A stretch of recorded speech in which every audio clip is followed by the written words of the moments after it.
Ayurvedic food supplement and medicine. Sangola तालुक्यात भीषण अपघातात दोघांचा मृत्यू।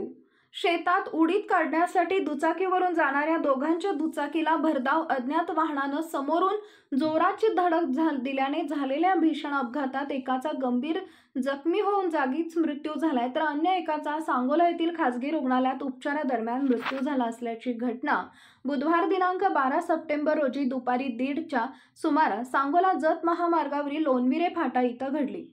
संजय नारायण बाबर वय वर्ष 40 राहणार सांडसमळा वाडेगाव तालुका सांगोला व श्याम उर्फ धनाजी प्रकाश काशीद वय वर्ष 31 राहणार सलगरे मोरगाव तालुका कवटेमंकाळ जिल्हा सांगली अशी मृतांची नावे आहेत। याबाबतची अधिक माहिती अशी की मूळचे माणेगाव तालुका सांगोला सध्या वाडेगाव येथील रहिवासी संजय नारायण बाबर यांची शेती माणेगाव इथे आहे। संजय बाबर व नातेवाईक धनाजी प्रकाश काशीद राहणार सलगरे मोरगाव तालुका कवटेमंकाळ असं दोघेजण मिळून वाडेगाव येथून दुपारी MH09BN 0882 या दुचाकीवरून सांगोला कडलास मार्गे माणेगाव इथं शेतातील उडीद काढण्यासाठी निघाले होते। दुचाकी संजय बाबर चालवत होता तर धनाजी काशीद हा त्याच्या पाठीमागे बसला होता।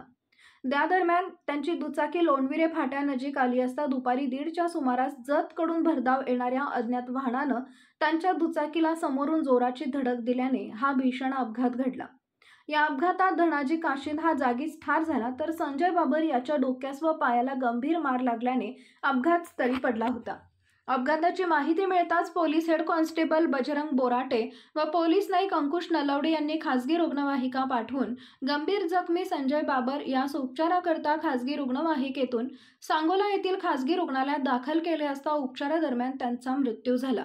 याबाबत सांगोला ग्रामीण रुग्णालयाच्या वैद्यकीय अधिकारी डॉक्टर पूजा साळे यांनी पोलिसात खबर दिली। Paras mobile accessories and electronics, mobile व टीव्ही रिपेरी, मोबाईल व सर्व डिश रिचार्ज। आमचा पत्ता 34/2/39 70 फूट road, new Pachhapeth, Solapur. Mobile number 774499 6658 आणि 954546 8473।